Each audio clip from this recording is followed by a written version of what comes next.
Nous allons résoudre cet exercice 5.1 dont on nous dit que ce produit subit une réaction de métathèse. Pour avoir une réaction de métathèse, nous devons avoir impérativement au moins 2 doubles liaisons, et ici notre produit a 3 doubles liaisons, et le sujet nous dit qu'il y a une fermeture de cycle, ce qui sous-entend une réaction intramoléculaire.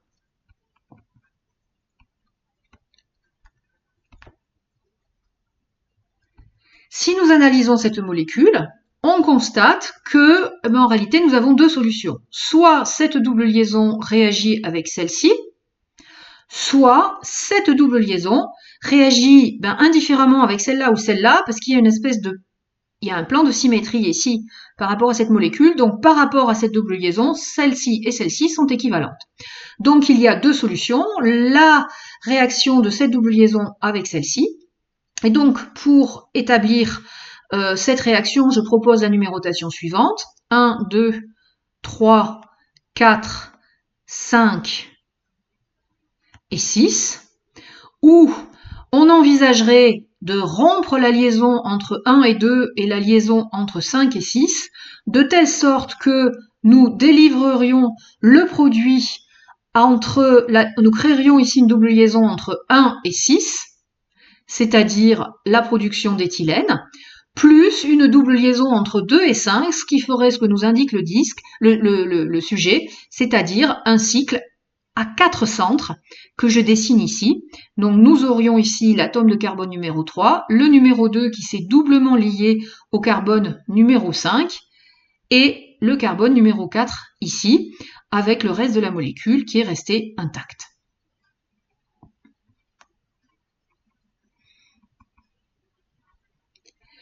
Sauf que nous constatons ici une structure cyclique à 4 centres avec un alcène. Eh bien ça, c'est a priori très instable.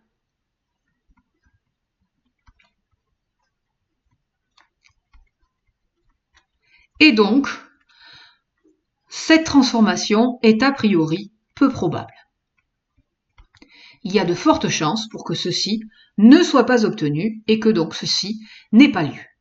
Donc, puisque ceci ne peut pas avoir eu lieu, je vais envisager autre chose et donc je vais regarder ma molécule autrement et numéroter peut-être autrement. Donc, je constate ici que je pourrais faire réagir cette double liaison rouge avec cette double liaison rouge. Dans ces conditions, j'aurai l'atome A ici qui pourrait réagir face à l'atome B qui est là. Je casserai cette double liaison et alors j'aurai ici une formation d'un cycle le long de cette chaîne parce que j'arriverai à lier l'atome numéro 1 ici, 2, 3, 4, 5, 6 avec l'atome numéro 6 ici, le reste restant inchangé. Donc je vois que je formerai un cycle à 6 centres ici en ne touchant pas à ce cycle à 5 centres. Donc je vais essayer de dessiner ça ici en dessous. Donc la structure là resterait intacte, le cycle à 5 centres ici resterait intact. Donc j'obtiendrai mon atome numéro 4, mon oxygène, l'atome numéro 1, l'atome numéro 2 qui serait totalement intact. Par contre, il faut que je fasse un cycle à 6 centres avec cette chaîne et c'est la raison pour laquelle je vais dessiner ici l'oxygène intitulé 3 vers le bas alors que je vais faire un cycle à 6 centres au-dessus avec sur mon atome numéro 4, ici l'atome numéro 5 qui va rentrer dans le cycle à 6 centres, le 6 qui va doublement se lier à l'atome numéro 1, lui-même lié à l'atome numéro 2 qui a perdu son carbone B, alors que l'atome 6 a perdu son carbone A. Sur le carbone numéro 4, j'ai oublié le méthyle qui est ici. Et voici donc la molécule qui, a priori, pourrait être obtenue. On observe dans cette molécule un cycle à 6 et un cycle à 5 centres, donc a priori stable, cycle A6 et A5, a priori stable et donc probable. Donc voici le produit de la réaction. Nous allons passer à la résolution de l'exercice numéro 5.2. Donc, l'exercice 5.2 nous propose à nouveau un réactif dont on nous dit qu'il subit une métathèse dite en cascade. Ça veut dire une ouverture suivie d'une fermeture de cycle dans la même étape. Donc, nous avons effectivement ici un réactif à deux doubles liaisons, donc qui va réagir puisqu'il y a une fermeture de cycle. Ça veut dire qu'il va se passer un système intramoléculaire. Et donc, nous pouvons envisager de casser cette double liaison et de casser cette double liaison. Alors, attention, si je numérote, nous allons avoir 1, 2, 3, 4, et vous remarquez que 5, 6 ici ou 5, 6 là, c'est pareil, donc la molécule est symétrique, je n'ai pas le choix. Donc, je décide de faire 5 et 6. Donc, a priori, je pourrais lier 1 à 6, et puis AB, que j'appelle ici B, avec cet atome qu'on va appeler 7. Donc, dans ces conditions, je dois casser la liaison entre 6 et B, casser la liaison entre 1 et A, lier 6 à A et lier 1 à 6. Si je lie 1 à 6, 1, 2, là j'ai perdu la tête de mon 3, 1, 2, 3, 4, 5, 6, je vais faire de ce côté un cycle à 6, alors que j'aurai cassé ce cycle. Donc je vais tout simplement dessiner un cycle à 6 centres, dont je vais arbitrairement décider que l'atome numéro 1 serait celui-ci. Il va se lier à l'atome numéro 6 par une double liaison, alors que mon atome numéro 6 est lié à l'atome numéro 5, lui-même lié à l'atome numéro 4 qui porte un N-pentyl,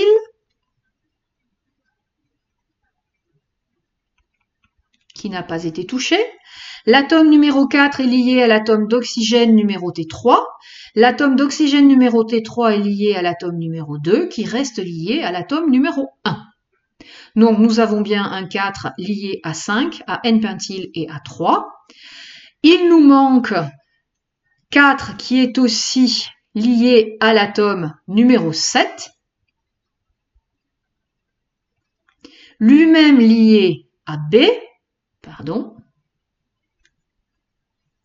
dont nous avions dit que B devait se lier à A, puisque nous devons établir une double liaison ici entre B et A.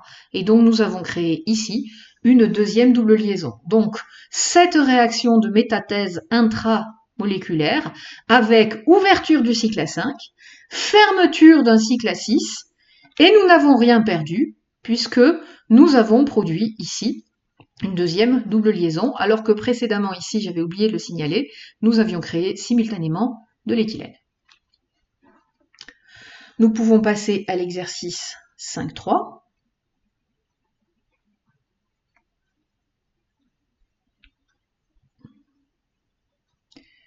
Que voilà. Dans cet exercice 5.3, on nous demande de proposer les réactifs permettant d'obtenir les produits suivants par métathèse. Donc, premier produit ici, une double liaison. Donc, je vous rappelle que la réaction de métathèse est un réactif R avec une double liaison qui réagit sur un deuxième réactif lié à R'. Nous cassons ici et a priori, nous devons éliminer, c'est maladroitement dessiné, je vous prie de m'en excuser. Donc, R avec une double liaison. Ici, R' avec une autre double liaison. En cassant ici, nous devons établir une double liaison. La première molécule va perdre un carbone, la deuxième molécule va perdre un carbone, puisque ces deux atomes de carbone-là vont ensuite être liés pour libérer de l'éthylène. Donc nous créons R double liaison R' plus de l'éthylène. Et donc ici, si nous devons créer cette double liaison, cette nouvelle double liaison créée est celle-ci.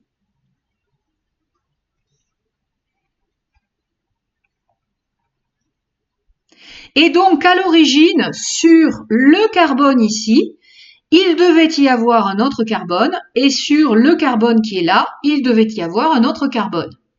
Et donc, si j'identifie mon carbone là et mon carbone là comme étant les deux qui se double-lient, eh bien, au départ, il ne faut pas oublier de rajouter un carbone supplémentaire dans les molécules de départ. Donc, je vais dessiner la première molécule à gauche en rouge telle qu'elle est présentée. Donc, la première molécule à gauche doit avoir ici 1, 2, 3 carbones.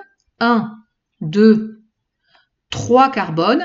Et un quatrième qui est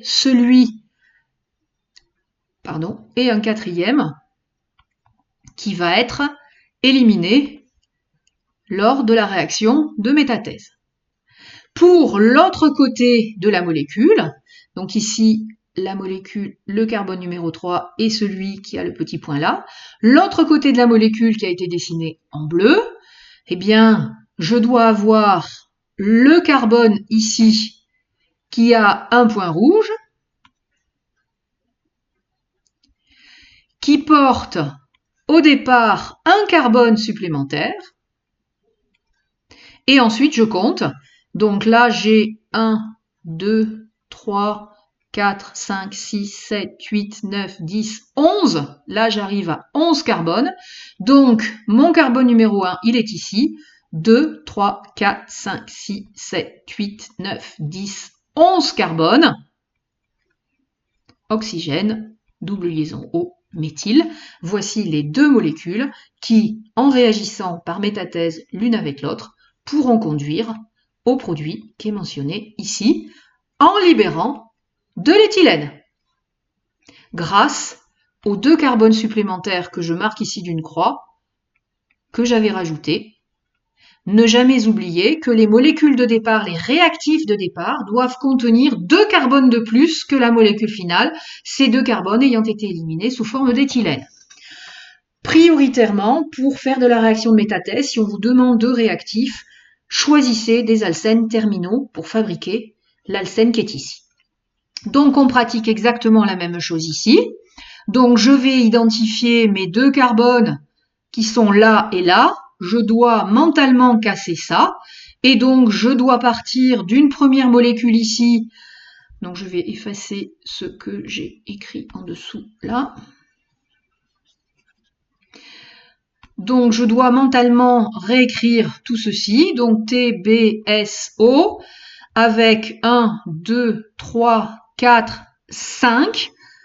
1, 2, 3, 4, 5. Et je vais rajouter un 6e carbone, sachant que ce 6e carbone sera éliminé par la réaction de métathèse. Ensuite, je fabrique l'autre côté. Donc, l'autre côté de la même façon, comme ceci. Je dois avoir un CO2 méthyle avec le carbone ici, plus un carbone supplémentaire. Avec sa croix, je casserai ici, je casserai là, pour lier les 2 carbones avec leur double liaison.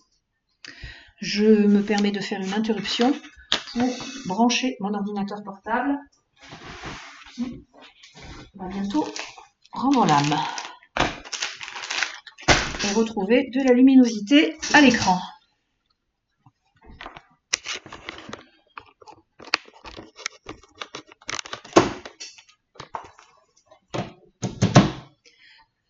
Pardon pour l'interruption. Donc, le cas petit b ayant été résolu, il nous reste à résoudre le cas petit c. Finalement, on va raisonner exactement de la même façon. Je vais identifier ici la double liaison avec ces 2 carbones que je dois casser. Et donc, initialement, il y aura eu ici un carbone supplémentaire lié par double liaison. Et ici, un carbone supplémentaire lié par double liaison. Ce qui veut dire que ceci provient de la réaction d'un diène par réaction intramoléculaire avec fermeture de cycle. Et donc, il vous faut ici ce premier carbone que je marque d'un point noir, qui est lié au deuxième carbone que je marque d'un point vert, celui qui était dans le cycle ici. Ensuite, je complète ma molécule. Donc, je pars vers un C double liaison O, un oxygène, un O qui porte un carbone qui porte un R, et pour finir, le carbone ici qui va porter le R' qui est ici, et le carbone avec son point vert qui est ici, qui était à l'origine doublement lié avec le deuxième point noir. Je vérifie que je vais casser là, créer la double liaison finale obtenue et libérer de l'éthylène. Donc ce produit aura été obtenu simultanément avec de l'éthylène.